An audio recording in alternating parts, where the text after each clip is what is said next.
touch.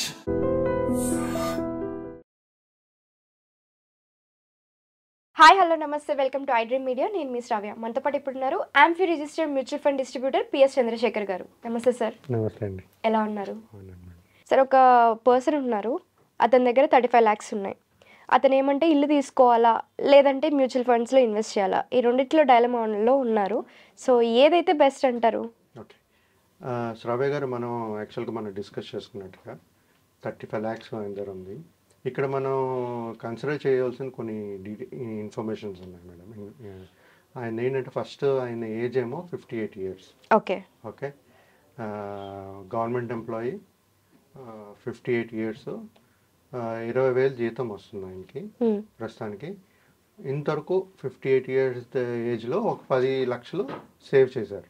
Already 10 lakhs ఉంది ఇప్పుడు ప్రస్తుతానికి. ఇంకా 2 years రిటైర్మెంట్, అంటే 60 yearsకి రిటైర్ అవుతారు. అప్పుడు రిటైర్ అయ్యే సమయంలో ఓకే 25 lakhs డబ్బులు వస్తాయి. ఓకే, సో అంటే టోటల్గా వచ్చేది ఇప్పుడు ఉండే 10 lakhs రిటైర్మెంట్ వచ్చిన తర్వాత అయిన తర్వాత వచ్చే అమౌంట్ రెండు కలిపితే 35 lakhs. సో 35 lakhs ఆయన దగ్గర ఉందనుకుందాం ఫస్ట్ థింగ్. తర్వాత వాళ్ళకి 2 పిల్లలు, ఒక అమ్మాయి ఒక అబ్బాయి. అమ్మాయికి పెళ్ళి అయిపోయింది, ఇంకో అబ్బాయి ఇంజనీరింగ్ చేశాడు. ఆ అబ్బాయి ఇంజనీరింగ్ చేసి జాబ్ వెతుక్కుంటున్నాడు, ఇంకా జాబ్ రాలేదు, ట్రై చేస్తున్నారు. సొంత ఇంట్లో ఉంటున్నారు, లైబిలిటీస్ అప్పులు ఏం లేవు. కాకపోతే ఆయనకి ఒకవేళ రిటైర్మెంట్ అయిపోయినా సరే ఒక 60 yearsలో ఆయనకు వచ్చే పెన్షన్ ఒక 20,000 వరకు వస్తుంది. Okay right. సో ఇప్పుడు ఇంతవరకు సేవింగ్స్ ఇంకేం లేదు ఆ 10 lakhs తప్పించి. ఓకే ఓకే, సో ఇప్పుడు ఆయనకు వచ్చే ఆ 10 lakhs, తర్వాత ఒక 60 years రిటైర్మెంట్ అయిన తర్వాత 25 lakhs, మొత్తం 35 lakhs వస్తుంది. ఆ 35 lakhsతో ఇల్లు కొనాలా, ఇన్వెస్ట్మెంట్ చేయాలా? Okay, important. ఆయనకు వచ్చేది 20,000 జీతం. రేపు ఇల్లు కొన్నారే అనుకోండి, ఏదైనా ఒక చిన్న ఏదో ఒక ఫ్లాట్ కొనాలనుకున్నా సరే ఒక 60 lakhs, 65 lakhs, 70 lakhs, ఇంకా పైన ఉంది. సో ఫర్ ఎగ్జాంపుల్ అనుకుందాం, ఎక్కడ దూరంగా తీసుకుంటున్నారో ఒక స్టాండ్ అలోన్లో ఒక 65 lakhs, 60 lakhsకి వచ్చిందని అనుకుందాం. ఆయన దగ్గర ఉండేది 35 lakhs, ఇంకో 35 lakhs పైన పడుతుంది, లోన్కి వెళ్ళాలి. అవునా, లోన్కి వెళ్ళాలి. ఆయనకు వచ్చిన సంపాదన 20,000 ప్రతి నెల. సో 30 lakhs లోన్ తీసుకుంటే ఈఎంఐ పోతుంది. సో మరి ఇంకెలా బతుకుతారు? బట్ అందరి ఆలోచన ఏంటంటే ఫిక్స్డ్ అసెట్ అనేది ఒకటి ఉంటుంది, ఇంకా మనకి ఉండేది ఏమంటే ఇల్లు ఉండాలి, సొంత ఇల్లు ఉండాలి అనేది ఒక కళ అందరికీ ఉంటుంది. కాబట్టి ఇల్లు మీద ఆలోచన ఎక్కువ ఉంటుంది కదా. ఇక్కడ సినారియోలో వాళ్ళకి ఆల్రెడీ ఇల్లు ఉంది, ఓన్ హౌస్లోనే ఉంటున్నారు. Okay, right. సో ఇంకో ఇల్లు ఎందుకు కొనుక్కుందాం అనుకుంటున్నారంటే ఒక దాని నుంచి ఒక రెంట్ వస్తుంది కదా, పెట్టుబడి అక్కడ పెడితే బాగుంటుంది కదా అని ఒక థాట్లో అనుకున్నారు. వెళ్ళను కూడా. కానీ మీరు 35 lakhs పెట్టిన తర్వాత ఒక ఇల్లు కొంటున్నారు, 60 lakhs, 65 lakhs మిగతా 35 lakhs లోన్ తీసుకుని కడుతున్నారు. 20,000తో మీరు ఈఎంఐ కట్టకి సర్వే అవ్వగలరా? అవ్వలేరు. పోనీ మీకు ఇల్లు కొంటున్నారు, కొన్నప్పుడు అక్కడ వచ్చే రెంట్ ఎంత చూసుకోవాలి కదా. ఆయన అడిగాను, ఎంత రెంట్ వస్తుంది సార్ అంటే 12,500, 13,000 లోపల వస్తుంది అన్నాడు. అంత డబ్బులు పెట్టి 13,000 వచ్చిందంటే ఎక్కడ ఏ మూలకి సరిపోతుంది?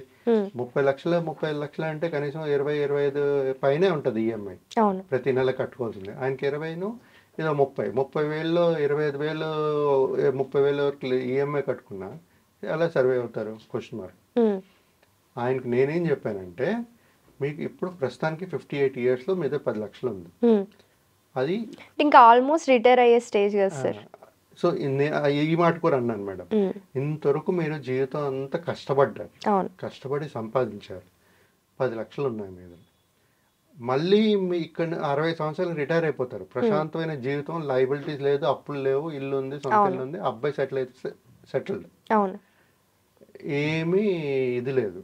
సో ఇంతవరకు కష్టపడ్డారు, 60 సంవత్సరాల నుంచి ఎంజాయ్ చేయండి అని చెప్పాను. సో ఎంజాయ్ చేయాలంటే ఆయన ఏం చేయాలనేది చెప్పాను. రైట్. ఇప్పుడు మనం మాట్లాడుకుందాం, నంబర్స్ మాట్లాడుకుందాం. 10 lakhs ఉంది ఆయన ధర 58 yearsలో. ఆ 10 lakhsని లంసమ్గా ఇన్వెస్ట్ చేయమని చెప్పాను ఈక్విటీ ఫండ్లో 2 years. అంటే 60 ఇయర్స్కి మళ్ళీ ఇదైపోతారు కదా ఓన్లీ ఈక్విటీలో, ఈక్విటీలో డెబ్ట్స్లో లేకుండా. లేదు, ఓకే, ఎందుకంటే రిటైర్ స్టేజ్కి దగ్గరలో ఉన్నారు వచ్చి కాబట్టి. 20,000 సరిపోతుంది అన్నారు ఆయన. సో జీతం వచ్చేది వాళ్ళకి సరిపోతుంది. సో ఇది ఇన్వెస్ట్మెంట్ పరంగా ఆలోచించారు కాబట్టి ఈక్విటీలో ఆ 10 lakhs పెట్టమన్నాను 2 years. 12% కానీ మనం రిటర్న్స్ ఎక్స్పెక్ట్ చేస్తూ ఇన్వెస్ట్ చేస్తే ఆయనకు వచ్చేది 60 years అయినప్పటికీ 12.55 lakhs ఓకే, వస్తుంది. అంటే ఇప్పుడు 12.55 lakhs ఉంది ప్లస్ 60 yearsకి ఇంకో 25 లక్షలు వస్తుంది. అంటే 37,55,000 ఆయన చేతిలో ఉంటుంది 60 yearsకి. Okay, okay. సో ఇప్పుడు 37 lakhs అంటే విత్ ఇన్ 2 yearsలో విత్ ఇన్ 12% రిటర్న్స్ తీసుకున్నాను. ఆ 10 lakhs 12.55 అయింది. Okay, okay. ఇప్పుడు టోటల్ 37.55 lakhs ఉంది. ఈ డబ్బులతోనే ఆయన ఇల్లు కొందామని అనుకున్నారు. నేనేమన్నానంటే ఈ డబ్బుల్ని మ్యూచువల్ ఫండ్స్లో పెట్టుకోండి, పెట్టుకుని ఎస్డబ్ల్యూపి ప్రతి నెల ఇక్కడ మనం కన్సిడర్ చేయవలసింది ఏంటంటే మేడం 60 కదా, జనరల్గా లైఫ్ ఎక్స్పెక్టెన్సీ 25 years తీసుకున్నాను నేను. అంటే 85 years వరకు తీసుకున్నాను. 60 నుంచి 70, 80, 25 years లైఫ్ ఎక్స్పెక్టెన్సీ తీసుకున్నాను. తీసుకుంటూ ఈ 37.55 lakhs లంసమ్ ఇన్వెస్ట్ చేస్తూ ఒక ఎస్డబ్ల్యూపి అనేది ఇనిషియేట్ చేస్తాను. ప్రతి నెల 25,000 వస్తుంది మీకు. 25,000 మీకు ఇనిషియేట్ చేస్తాను 25 years. అంటే 60 నుంచి 85 years వరకు ప్రతి నెల 25,000 మీకు వస్తూనే ఉంటుంది. అంటే ఒక్కసారి లంసమ్ ఇన్వెస్ట్ చేసిన తర్వాత 37,55,000 లంసమ్ వేస్తాం. దాని నుంచే వచ్చే రిటర్న్స్ నుంచి మనం ఒక 6% తీసుకుంటాము, 6-7%, 25,000 తీసుకుంటాం అనుకుంటాం. లైక్ ఎఫ్డి అనుకోవచ్చు. ఎఫ్డి కాదు మేడం, అంటే ఎఫ్డి లాగా ఇన్వెస్ట్ చేస్తారు కదా అందరూ. ఎఫ్డి కాదు, మ్యూచువల్ ఫండ్స్ లో ఇన్వెస్ట్ చేస్తున్నాం. మ్యూచువల్ ఫండ్ లో ఎస్డబ్ల్యూపి అంటారు, systematic withdrawal plan.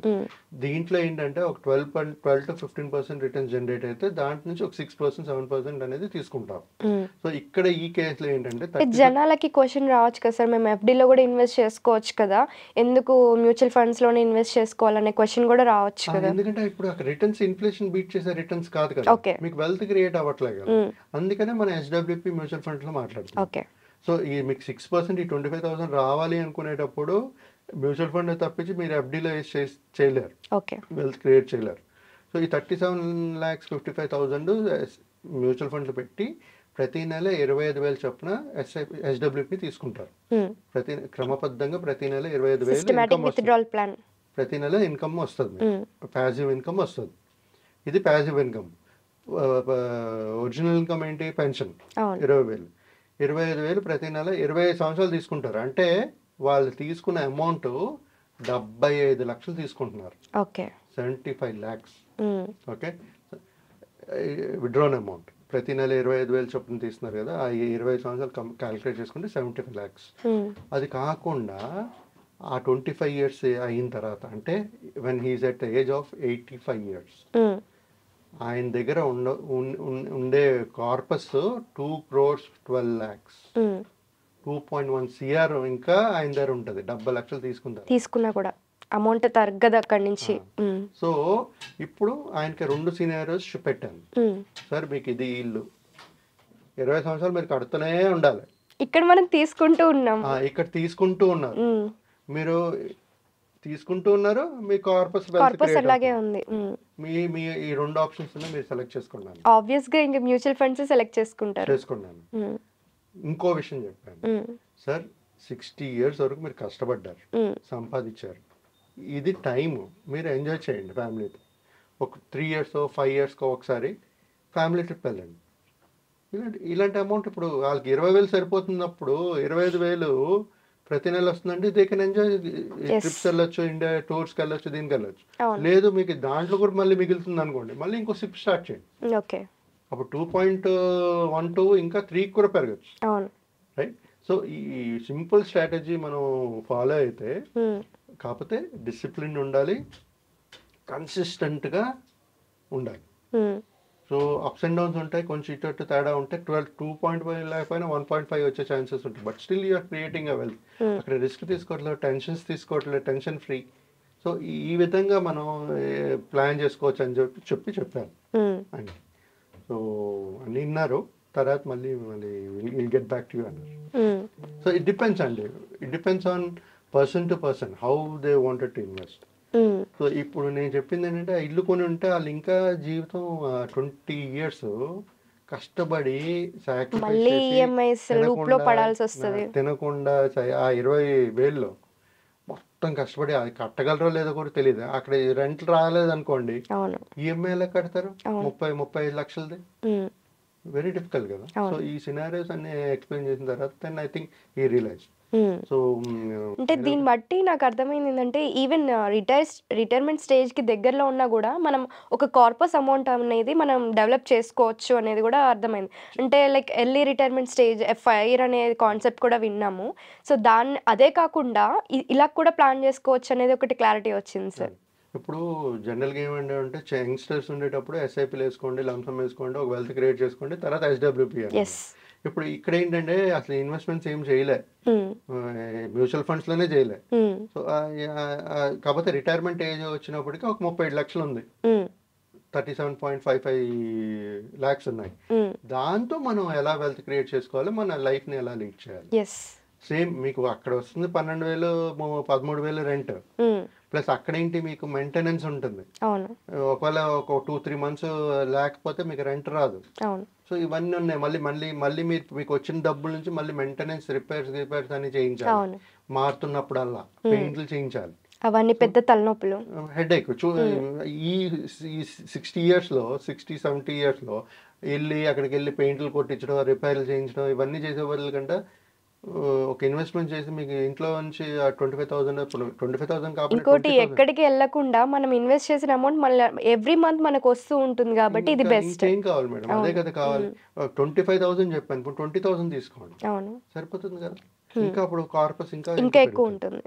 So very simple strategy madam. అంటే ఇది 58 years వాళ్ళకే అని కాకుండా ఎవరి దగ్గర లంసమ్ అమౌంట్ ఉంది, ఇన్వెస్ట్ చేసుకోవాలి, బెటర్ ఇన్వెస్ట్మెంట్ చేసుకోవాలనుకునే వాళ్ళకి ఇది ఒక బెస్ట్ ఎగ్జాంపుల్ అవుతుంది. ఇది ఏంటంటే మేడం, నేను ఈ కేస్ స్టడీ ఏంటంటే ఒకరు నాతో మాట్లాడారు కాబట్టి, ఇంత వయసు కాబట్టి వాళ్ళ కేస్ స్టడీ కింద మనం మాట్లాడుకున్నాం.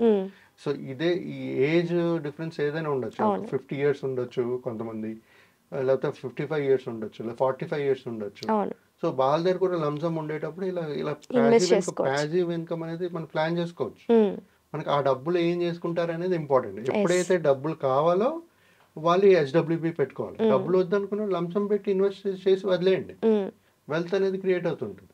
బట్ ఇక్కడ ఆయన ఆలోచన ఎందుకంటే అక్కడ రిటైర్మెంట్ కి దగ్గరలో ఉన్నారు, మంత్లీ రెంటల్ ఇన్కమ్ కావాలనుకుంటున్నారు కాబట్టి నేను ఈ సజెషన్ SWP ఇచ్చారు. లేకపోతే ఇవ్వను, లేకపోతే లంసమ్ చేసి వదిలేయమంటాను. Okay sir, thank you so much sir. Thank you అండి.